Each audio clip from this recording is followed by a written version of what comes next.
Hello students, this is Rajeev and you are learning on Aims Academy. तो बेटा अब हम करने जा रहे हैं एक्सरसाइज 3.3 का क्वेश्चन नंबर 3। देखते हैं बेटा, जल्दी से पढ़ लीजिए एक बार। Form the pair of linear equations for the following problems and find their solutions by substitution method. तो बेटा पहला अगर हम पार्ट देखें तो वो बोल रहे हैं the difference between two numbers is 26 and one number is 3 times the other, find them। तो बेटा देखो इधर, सबसे पहली बात तो बेटा क्वेश्चन नंबर है 3, ठीक है भाई, और उसका पहला पार्ट तो बेटा let first number be x and second number be y. क्योंकि बेटा ये लीनियर इक्वेशन 2 वेरिएबल बनाना है, इसलिए मैं x और y दोनों लूंगा, ठीक है। तो बेटा पहले उन्होंने क्या बोला है कि the difference between that number. तो बेटा मान लीजिए ये है लार्जर नंबर और ये है स्मॉलर नंबर, ठीक है भाई। तो बेटा अब आप क्या करोगे, इन दोनों के बीच का डिफरेंस मतलब कि x माइनस वाई दिया हुआ है कितना 26, ठीक है। ये हो गई बेटा हमारी फर्स्ट इक्वेशन। इसके बाद वो क्या कह रहे हैं, the one number is 3 times the other.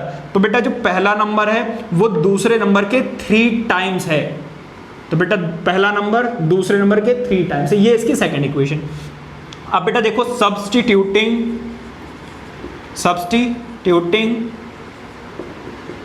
The value of x in first equation. भाई ये x की वैल्यू तो आई गई है हमारे पास ऑलरेडी, इसमें सब्स्टिट्यूट कर दो। तो भाई x minus y is equal to 26 था, x की वैल्यू बेटा कितनी 3y में से बेटा y माइनस करोगे क्या बचेगा 2y, कितना आ गया 26। ये मल्टीप्लाई हो रहा है बेटा, उधर जाकर क्या हो जाएगा डिवाइड, आंसर कितना आ जाएगा बेटा 13। तो बेटा y की वैल्यू तो आ गई 13। अब वो क्या कह रहे हैं x की वैल्यू बताइए। तो x था बेटा 3y, y की वैल्यू बेटा कितनी आई 13। तो x is equal to 3 into 13। अब बेटा मल्टीप्लाई करोगे x की वैल्यू कितनी आ जाएगी 13, ठीक है भाई। तो बेटा फर्स्ट नंबर क्या था, first number is equal to 39 और सेकेंड नंबर बेटा कितना 30। क्लियर हो गई बात या नहीं? जल्दी से ये नोट करो, देखते हैं अपना सेकंड पार्ट। आइए बेटा देखते हैं अपना सेकंड पार्ट, जल्दी से पढ़ लीजिए एक बार। The larger of 2 supplementary angles exceeds the smaller by 18 degree, find them. तो बेटा देखो इधर होते क्या है, पहले हम इसकी बात करते हैं। कोई भी बेटा 2 ऐसे एंगल्स जिनका सम 180 हो जाए तो इन दोनों एंगल्स को हम बेटा क्या बोलते हैं, सप्लीमेंट्री एंगल्स बोलते हैं, ठीक है भाई। जैसे कि एग्जांपल एक हो गया 150 और दूसरा हो गया 30। तो ये दोनों एंगल्स क्या हैं, एक दूसरे के सप्लीमेंट्री एंगल्स हैं। क्यों? क्योंकि बेटा इन दोनों को ऐड करने के बाद आंसर कितना आ रहा है 180 डिग्री आ रहा है, ठीक है। तो क्या जरूरी है कि 150 और 30 हो, 90 भी तो हो सकते हैं, 180 भी तो हो सकते हैं। तो इसी तरीके से कुछ पता नहीं है, इसलिए बेटा मैंने फर्स्ट एंगल को मान लिया है x और सेकंड एंगल को मान लिया है y। इतनी बात क्लियर हो गई बेटा। तो अब मुझे ये पता है कि angle x plus y is equal to 180 होगा। क्यों? क्योंकि दोनों क्या हैं, सप्लीमेंट्री एंगल्स हैं। इसके बाद वो क्या कह रहे हैं कि जो फर्स्ट एंगल है ना वो दूसरे एंगल से कितना ज्यादा है 18 ज्यादा है। First angle exceeds the second angle by 18 degree. तो बेटा फर्स्ट एंगल की वैल्यू आप कैसे निकाल सकते हो, सेकंड नंबर में अगर आप 18 ऐड कर दो तो आपको फर्स्ट नंबर मिल जाएगा। ये रही बेटा आपकी फर्स्ट इक्वेशन, ये रही बेटा आपकी सेकंड इक्वेशन। अब बेटा आप क्या करोगे, substituting the value of x in first equation. इसकी x की वैल्यू मैं इस वाली इक्वेशन में पुट कर रहा हूं। तो भाई फर्स्ट इक्वेशन क्या है, x plus y is equal to 180। x की वैल्यू बेटा कितनी है y प्लस 18। तो बेटा देखो इधर y प्लस वाई कितना आ जाएगा 2y। ये 18 प्लस में है, उधर जाकर क्या हो जाएगा बेटा माइनस 18। तो 2y इज इक्वल टू कितना आ गया बेटा, इन दोनों को ऐड सब्ट्रैक्ट करो, सब्ट्रैक्ट करोगे बेटा आंसर आ जाएगा कितना, इधर आ गया 2 और 8 में से 1 गया 7 में से 1 गया तो 6 और 1 का तो 1 आ ही गया, ठीक है। अब ये देखो इधर 2 से उधर डिवाइड करोगे जाके तो बेटा y की वैल्यू कितनी आ जाएगी 160 डिवाइडेड बाय 2। सॉल्व कर लो इनको। तो बेटा 8 और 1 81 आ गई वैल्यू। ठीक है भाई, अब आ जाओ दूसरा एंगल देखते हैं, दूसरे की बात करते हैं बेटा। x is equal to y plus 18 है, इतनी बात क्लियर हो गई। तो बेटा देखो इधर x की वैल्यू तो हमें पता नहीं है, लेकिन y की वैल्यू तो हमें पता है 81, तो 81 ऐड करना इसमें, तो 99। पहला नंबर बेटा, पहला एंगल 99 और दूसरा एंगल 81, ऐड करके देख लो बेटा आंसर कितना आ रहा है, 180 आ रहा है। ठीक है, तो ये नोट कीजिए। देखते हैं अपना थर्ड पार्ट बेटा। अब हम देखते हैं अपना थर्ड पार्ट। थर्ड पार्ट में क्या दिया हुआ, the coach of a cricket team by 7 bats and 6 balls for ₹3800 full stop. Later she buys 3 bats and 5 balls for ₹1750. Find the cost of each bat and each ball. तो बेटा मैंने पहले से ही लिखा हुआ है, let cost of each bat be x rupees and cost of each ball be y rupees. अब बेटा देखो पहला केस वन अगर आप देखें तो बेटा उसमें उन्होंने क्या बोला है, 7 बैट एंड 6 बॉल्स। तो बेटा 7 बैट एंड 6 बॉल, भाई कॉस्ट ऑफ 7 बैट कितनी होगी, 7 से मल्टीप्लाई करोगे, कॉस्ट ऑफ 6 बॉल कितनी होगी, 6 से मल्टीप्लाई करोगे। बेटा इन दोनों को सॉल्व करोगे तो टोटल अमाउंट कितना दिया हुआ है, 3800। ये हो गई बेटा हमारी फर्स्ट इक्वेशन। अब बेटा देखते हैं सेकंड इक्वेशन। सेकंड इक्वेशन को क्या कह रहे हैं, 3 बैट्स एंड 5 बॉल्स। तो बेटा 3 बैट्स एंड 5 बॉल्स, और ये कितने रुपए में उन्होंने किए हैं परचेज, 570। ये रही बेटा आपकी सेकंड इक्वेशन। इतनी बात क्लियर हो गई। अब बेटा आपको क्या करना है, अब वही करना है जो अब तक करते चले आ रहे हो। आपको करना क्या है भाई, ये प्लस में उधर जाकर क्या हो जाएगा, माइनस, और ये हो रहा है मल्टीप्लाई, तो उधर जाकर क्या कर दोगे, डिवाइड। ठीक है भाई, अब वही अपनी घिसी पिटी statement, substituting the value of x in first equation, क्योंकि ये रही हमने सेकंड से निकाली है ना, तो फर्स्ट में सब्स्टिट्यूट करेंगे। तो आ जाओ जी आगे। अब आप क्या करोगे, इस x की वैल्यू यहाँ पे पुट कर दो, 7x, और x की बेटा वैल्यू कितनी, 7x है ना, x की वैल्यू कितनी है बेटा, ये देख लो इधर, तो 1750 माइनस 5y ओवर 3 और plus 6y is equal to 3800। तो बेटा अब आप क्या करोगे, इसको इससे मल्टीप्लाई करोगे, तो बेटा 7 0 जा 7, 7 5 जा 35। ठीक है, 7 7 जा बेटा कितना, 49, और 49 प्लस दिस 52। फिर अब आप क्या करोगे बेटा, 5 लोगे, 7 1 जा 7, 7 प्लस 5 कितना हो गया बेटा, 12। ठीक है, माइनस 7 5 जा बेटा कितना, 35, और यहाँ पर बेटा कितना करोगे, 18, एलसीएम ले लिया, डिवाइडेड बाय 3, और यहाँ पर तो बेटा 3800 है ही। ठीक है, अब आप क्या करोगे बेटा, इसको ऐसे ही रहने दो, इन दोनों को सॉल्व करो बेटा, -17y आ जाएगा। ठीक है, इधर इसको इधर मल्टीप्लाई करो, इसको इधर मल्टीप्लाई करो, बेटा कितना आ जाएगा, 0 0 8 4 जा सॉरी 8 3 जा 24 एंड 3 3 जा 9, मतलब कि ये। ठीक है, अब इसको इधर लेकर जाओ, इसको इधर लेकर आओ, तो 12250 माइनस 11400 इज इक्वल्स टू 7। तो बेटा अब आप इनको माइनस करोगे, इनको माइनस करोगे बेटा कितना आ जाएगा, देखो 0 में से 0 गया तो 0, 5 में से 0 गया तो 5, और 12 में से 4 गया तो 8। ठीक है, अब ये मल्टीप्लाई हो रहा है, इधर जाकर क्या हो जाएगा, डिवाइड। इसको सॉल्व करोगे, आंसर आ जाएगा बेटा 50। तो बेटा y की वैल्यू कितनी आ गई, 50। अब आप क्या करोगे, इसमें पुट कर दोगे, तो भाई x is equals to what, 1750 minus 5y divided by 3, और बेटा y की वैल्यू कितनी है, 50। तो x is equals to 1750 minus 25, और 0 का 0 डिवाइडेड बाय व्हाट, 3। तो 0 में से 0 गया 0, और दिस गया 15। ठीक है भाई, अब बेटा 3 से डिवाइड करो, 3 5 का कितना होता है, 15। तो x की वैल्यू बेटा कितनी आई, 500। समझ में आ गई बात या नहीं। तो बेटा इसका मतलब ये है कि एक बॉल की कॉस्ट है 50 रुपीज़ और एक बैट की कॉस्ट है 500। ठीक है, आई होप के समझ में आ गया होगा। ये नोट कीजिए बेटा। देखते हैं अपना फोर्थ पार्ट। अपना फोर्थ पार्ट जल्दी से आप एक बार पढ़ लीजिए। The taxi charges in a city consist of a fixed charge together with the charge for the distance covered for a distance of 10 kilometre the charge paid is 105 and for a journey of 15 kilometer the charge paid is 155. What are the fixed charges and he charge per kilometer, and how much does a person have to pay for traveling a distance of 25 kilometre. तो बेटा पहली बात तो वो ये कह रहे हैं कि एक तो बेटा फिक्स चार्ज है, तो मान लीजिए फिक्स चार्ज है x रुपीज़ जो मैंने ऑलरेडी लिखा हुआ है, और बाकी हर एक किलोमीटर के वो y रुपीज़ ले रहे हैं।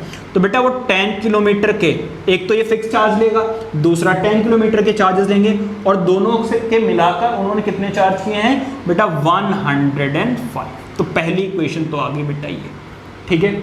अब उसके बाद वो क्या कह रहे हैं फॉर 15 किलोमीटर, तो बेटा फिर से वो फिक्स चार्ज लेगा और 15 किलोमीटर के लेगा, और इस बार बेटा उन्होंने कितने चार्ज किए हैं 115। इतनी बात समझ में आ गई। अब बेटा मैं क्या कर सकता हूँ, यहाँ से x की वैल्यू निकाल सकता हूँ, ठीक है। तो बेटा यहाँ से x की वैल्यू निकाल लो, ये प्लस में उधर जाकर क्या हो जाएगा माइनस, ठीक है भाई। अब ये आ गई x की वैल्यू। अब बेटा मैं क्या करूँगा substituting the value of x in first equation. तो भाई पहली इक्वेशन ये रही, पहली इक्वेशन क्या है x plus 10y is equals to 105। x की बेटा वैल्यू कितनी है 155 माइनस 15y, ये तो हो गई x की वैल्यू, और यहाँ पर 10y भी तो है which is equals to what 105। अब बेटा इनको सॉल्व करो, सॉल्व करोगे बेटा यहाँ पर तो देखो ये किस में है प्लस में है, उधर जाकर क्या आ जाएगा माइनस, और इन दोनों को सॉल्व करोगे तो बेटा minus y is equals to 105 minus 155, ठीक है भाई। अब देखो इधर यहाँ तो -5 है ही, यहाँ पर बेटा अगर आप देखो तो -50 आ जाएगा, माइनस से माइनस कैंसिल आउट, ये 5 मल्टीप्लाई हो रहा है, उधर जाकर क्या होगा डिवाइड, और आंसर बेटा आ जाएगा कितना 10। इसका मतलब वो हर किलोमीटर के कितने रुपए ले रहे हैं 10 रुपीज़। अब बेटा यहाँ से हम x की वैल्यू निकाल लेते हैं, फिक्स चार्ज।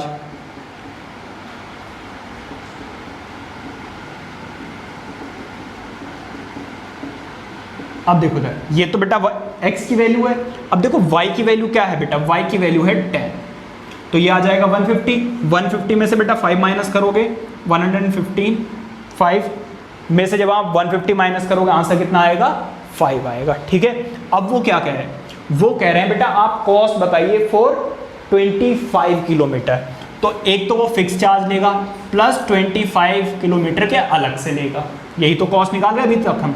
तो बेटा फिक्स चार्ज कितने हैं 5, और 25 इंटू वाई की बेटा वैल्यू क्या है, y की वैल्यू है बेटा कितनी 10, ठीक है भाई। अब बेटा इसको सॉल्व कर लेते हैं, तो ये है तो बेटा है 5 और ये कितना 250। अब इन दोनों को बेटा सॉल्व कर लो, तो बेटा कॉस्ट कितनी आ जाएगी 255, समझ में आ गई बात या नहीं। तो इसका मतलब ये है 25 किलोमीटर के कितने रुपए देने पड़ेंगे 255, ठीक है। देखते हैं अपना 5th पार्ट जो कि है a fraction becomes 1/9 if 2 is added to both numerator and the denominator. If 3 is added to both the numerator and denominator it becomes 5/6. Find the fractions. तो बेटा एक बात बताइए, फ्रैक्शन है x ओवर y, वो क्या कह रहे हैं अगर न्यूमरेटर में 2 ऐड कर दिया जाए डिनोमिनेटर में भी 2 ऐड कर दिया जाए तो फ्रैक्शन बन जाती है 9/11, ठीक है। तो बेटा पहले तो इसको सॉल्व कर लेते हैं, तो इसको इधर मल्टीप्लाई करोगे तो 11x और इसको इससे मल्टीप्लाई करोगे 22, इसको इधर मल्टीप्लाई कर दो, क्रॉस मल्टीप्लिकेशन कर रहे हैं, ठीक है। तो इसको इससे मल्टीप्लाई करोगे 9y प्लस 18, ठीक है। अब बेटा इसको इधर लिखकर चले जाओ, तो 11x is equals to what 9y plus 18 minus 22, ठीक है। अब देखो इधर 9y तो है ही, इसमें से इसको माइनस करो कितना आ जाएगा -4। अब ये 11 मल्टीप्लाई हो रहा है, उधर जाकर क्या करोगे डिवाइड, तो ये तो आ गई बेटा x की वैल्यू ही, ठीक है। अब देखो इधर दूसरे केस में वो क्या कह रहे हैं, वो कह रहे हैं if 3 is added to both the, ये न्यूमरेटर ये डिनोमिनेटर, फ्रैक्शन ऐसे ही तो होती है। अब वो कह रहे हैं न्यूमरेटर में 3 ऐड कर दिया जाए, डिनोमिनेटर में भी 3 ऐड कर दिया जाए, तो फ्रैक्शन आ जाती है 5/6। इतनी बात क्लियर हो गई। अब बेटा फिर से क्रॉस मल्टीप्लीकेशन, इसको इससे मल्टीप्लाई करोगे तो 6x, इसको इससे मल्टीप्लाई करोगे तो 18, इसको इससे मल्टीप्लाई करोगे तो 5y, और इसको इससे मल्टीप्लाई करोगे तो 50। ठीक है, अब बेटा चलो पहले सिंप्लीफाई कर लेते हैं।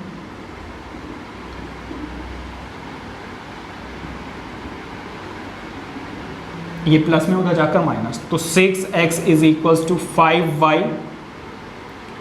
अब इसको सॉल्व करोगे -3। ठीक है, ये मल्टीप्लाई हो रहा है बेटा, उधर जाकर क्या हो जाएगा डिवाइड। ठीक है भाई, ये x की वैल्यू आ गई, ये भी x की वैल्यू, ये भी x की वैल्यू। ठीक है, सब्स्टिट्यूशन करना था ना इसको। अब बेटा क्या करेंगे, सब्स्टिट्यूटिंग, अरे क्या हो रहा है, substituting the value of x if second equation, इसको मान लो फर्स्ट इक्वेशन। ठीक है, substituting the value of x in second equation। ठीक है भाई, तो बेटा x की वैल्यू यहां पर पुट कर दो, बस आ गया आपका answer. x is equals to what, 6x, x is equals to what 9y minus 4/11 is equals to 5y minus 3। ठीक है, अब इसको अंदर मल्टीप्लाई करते हैं, तो बेटा इसको इससे मल्टीप्लाई करोगे तो कितना आ जाएगा 54y माइनस, इसको इससे मल्टीप्लाई करोगे 6 4 24, 11 को चाहो तो इधर मल्टीप्लाई कर लो क्योंकि डिवाइड तो होगा नहीं, तो 11 को जब आप इधर मल्टीप्लाई करोगे तो 55y माइनस 33। इतनी बात क्लियर हो गई। अब बेटा y को एक तरफ कर लो और x को एक तरफ, सॉरी कांस्टेंट को एक तरफ और y वाली टर्म्स को एक तरफ, तो इसको इधर लेकर आओगे तो 33 हो जाएगा प्लस का, 24 माइनस का, 55 यहीं पर छोड़ दो, ये बेटा 54 प्लस में उधर जाकर माइनस हो जाएगा। इन दोनों को सॉल्व करो, इन दोनों को सॉल्व करोगे कितना आ जाएगा 9, और इन दोनों को सॉल्व करोगे सिर्फ y, तो ये आ गई बेटा y की वैल्यू। अब बेटा y की वैल्यू आप पुट कर दोगे इस वाली में, इस वाली x की वैल्यू में y की वैल्यू पुट कर दो, तो x is equals to what 9y, y की वैल्यू बेटा कितनी 9 माइनस 4 डिवाइडेड बाय 11। ठीक है, अब देखिए इधर 9 9 जा 81, अब इसमें से ये माइनस करोगे आंसर आ जाएगा बेटा 77 डिवाइडेड बाय 11, इससे ये कैंसिल आउट हो जाएगा बेटा, x की वैल्यू कितनी आ जाएगी 10।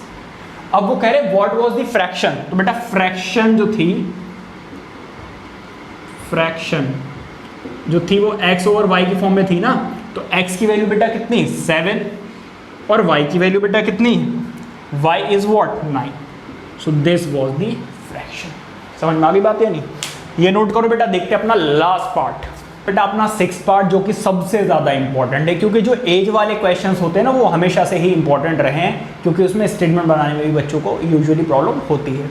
तो देखते हैं बेटा, 5 years hence the age of Jacob will be 3 times that of his son. 5 years ago Jacob's age was 7 times that of his son. What are their present ages? तो बेटा मैंने पहले से ही लिखा हुआ है आपके लिए टाइम बचाने के लिए, let present age of Jacob be x years, या फिर आप ऐसे लिखेंगे Jacob's present age be x years. Likewise add present age of his son be y years.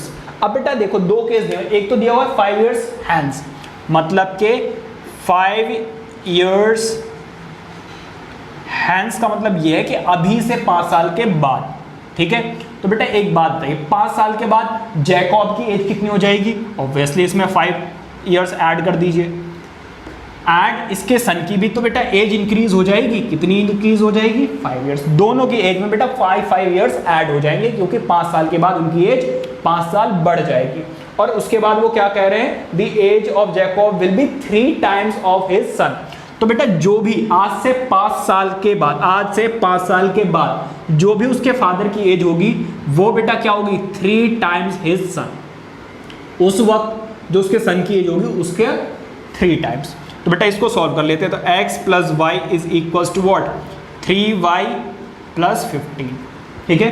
तो यहाँ से हम x की वैल्यू निकाल सकते हैं कितनी 3y, ये प्लस में उधर जाकर माइनस, तो बेटा x is equal to what 3y plus 10, ये रही बेटा x की वैल्यू। अब बेटा वही, अब दूसरा केस, केस 2 भी तो देख ले।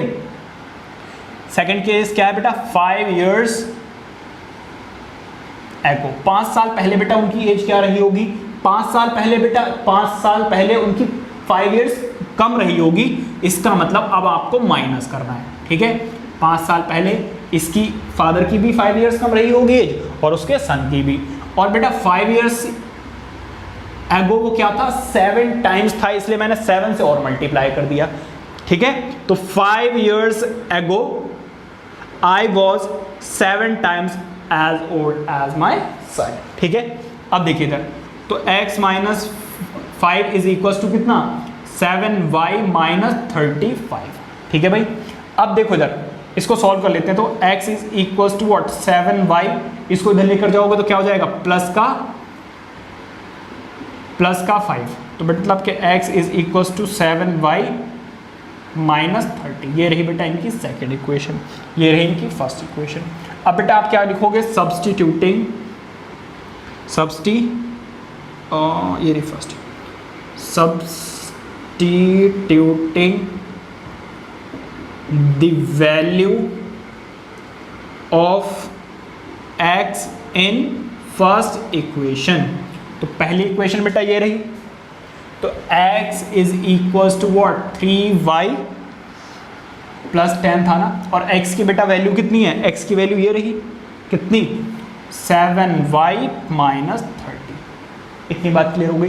तो इसको इधर लेकर जाओ, इसको इधर, तो 7y minus 3y is equal to 10 plus 30, ये माइनस में था उधर जाकर प्लस। अब देखो इधर 4y इज इक्वल टू 40 आ जाएगा, नहीं आ जाएगा, तो 4 से उधर जाकर डिवाइड करोगे, आंसर कितना आ जाएगा बेटा 10, ठीक है। अब आप क्या कीजिए इसमें पुट कर दीजिए, तो x is equal to 3y plus 10, ठीक है। अब बेटा y की वैल्यू कितनी है 10, तो x is equal to 3 into 10 plus 10। अब ये देखो 30 प्लस 1 इज 40 years, तो स्टेटमेंट लिख लेना बेटा, the present age of Jacob is 40 years and his son is 10 years, ठीक है। आई होप के क्लियर हो गया होगा, और अगर ये बेटा सब कुछ क्लियर हो गया और आपको समझ में आया तो बेटा वीडियो को लाइक कर लीजिए, चैनल को सब्सक्राइब कर लीजिए, बेल आइकन को हिट कर दीजिए, और अपने फ्रेंड्स के साथ शेयर करना तो बिल्कुल मत भूलिए। Till then take care, bye bye.